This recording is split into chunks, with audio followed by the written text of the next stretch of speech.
It's 22nd June, Tuesday. It's 4 p.m. It's very dark outside. I'm sorry for the poor lighting. Assalamualaikum, hello everyone. So welcome back to another video. If you guys are new here, I'm Aiza, a Biblio Mom. In today's video, I'm going to review this book. Buku ni dalam bahasa Melayu, Bicaralah Yang Baik ataupun Diam oleh Iqra Firdaus. Ni saya dah tulis nota. But before I get into this video, please subscribe if you haven't. Pertama sekali saya nak ulas tentang kulit buku. Sangat-sangat bijak bila menggunakan zip. Tandanya zip mulut. Memetik kata-kata penulis ini sendiri. Kerana lidah kita boleh menjadi orang yang dihormati dan boleh juga sebaliknya, bergantung kepada penggunaan masing-masing lah. Baik, secara asasnya buku ini adalah tentang cara-cara untuk kita bercakap. Mungkin bagi korang benda ni remeh sebab sehari-hari kita bercakap kan. Tetapi adakah ucapan kita itu mengeluarkan kata-kata yang baik dan bermanfaat? Ada dua bab yang disajikan oleh penulis dalam buku ini. Bab yang pertama ialah membentuk peribadi yang baik melalui ucapan dan ingin menjadi pembicara yang baik, tirulah gaya Nabi Muhammad SAW berbicara. Mukadimahnya, penulis berkongsi tentang makna di sebalik dua mata, dua telinga dan satu mulut. Beliau memetik kata-kata Imam Abu Hatim bin Hibbun Al-Busti di dalam kitabnya Rawdatul Uqala yang berbunyi, manusia yang mempunyai akal yang sihat wajib baginya untuk lebih banyak menggunakan telinganya melebihi mulutnya. Kita diciptakan dengan dua belah telinga, manakala hanya memiliki satu mulut supaya manusia lebih banyak mendengar daripada berbicara. Hal ini kerana banyak bercakap akan mengundang penyesalan. Namun apabila manusia lebih banyak diam, nescaya tidak ditimpa penyesalan ke atas dirinya. Hal ini demikian kerana ucapan yang belum diucapkan lebih mudah untuk ditarik kembali dan masih berada dalam kawalan kita. Sebaliknya, ucapan yang sudah dituturkan tidak mudah untuk diubah. Mungkin ada di antara kita yang berfikir, ni cara percakapan aku. Benda ni dah jadi personality aku. Dah bertahun-tahun, dari kecil dah aku bercakap macam ni. Aku takkan boleh ubah. Kalau korang ada berfikir macam ni, sebenarnya dalam hidup ni tak ada benda yang terlewat. There's no such thing as too late. Selagi ada ruang, ada waktu, insyaAllah kita boleh perbaiki. Tapi kena cari ilmu. Bagi korang yang tertanya-tanya, apa kriteria ataupun ciri-ciri pembicara yang baik? Pembicara yang baik adalah yang berbicara dengan nada, tempo, kelajuan, laras suara dan intonasi yang sederhana, sistematik, menarik dan mudah difahami.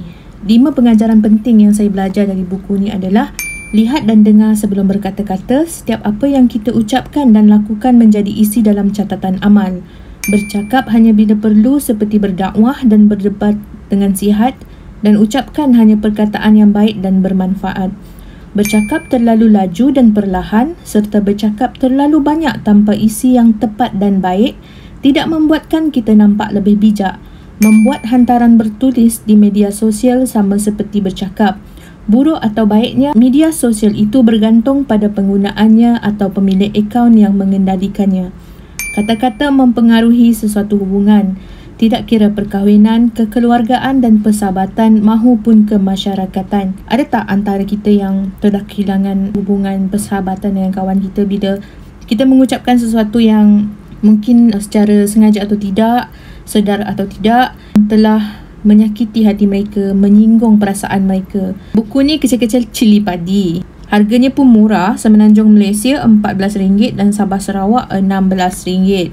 Ia padat dengan isi dan menawarkan pelbagai jenis tip seperti cara untuk mengawal amarah dan berkata kasar, contoh akhlak dalam berkata-kata yang dianjurkan dalam Islam, cara mengelakkan diri dari dibelenggu sifat suka bergosip, beberapa prinsip berdebat yang perlu dipegang dengan teguh, tip membentuk keyakinan diri dan memastikan supaya gaya bicara kita disukai ketika berbicara di hadapan umum, serta rahsia kejayaan komunikasi Nabi Muhammad.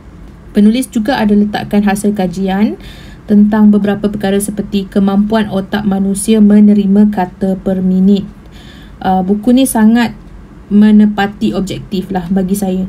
Dan saya sangat suka buku yang mengulas tentang satu topik tu dengan secara menyeluruh. Dan sebagai nilai tambahnya, kali ni Putih Press ada letakkan 2 muka surat untuk kita tulis nota dekat belakang. Saya sangat suka buku yang ada ruangan untuk menulis macam ni, sebab bila saya membaca, saya rasa ada benda-benda penting yang saya nak tulis, saya boleh je tulis terus dalam buku ni. Tak payah nak ada dalam kertas, takut kertas hilang, tak payah pergi cari buku lagi, buang masa kan.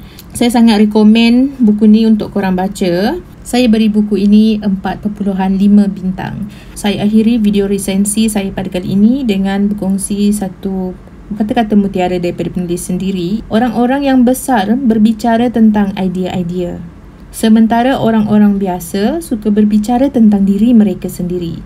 Dan orang-orang kecil berbicara tentang orang lain. Itulah gosip. Saya nak berterima kasih kepada pihak Putih Press kerana telah menghantar saya naskah contoh ni untuk saya ulas. Korang kena stay tune untuk video saya seterusnya sebab saya nak ulas buku ini, Isteri Bukan Bibi. Apa agaknya pandangan saya sebagai seorang isteri terhadap buku ni.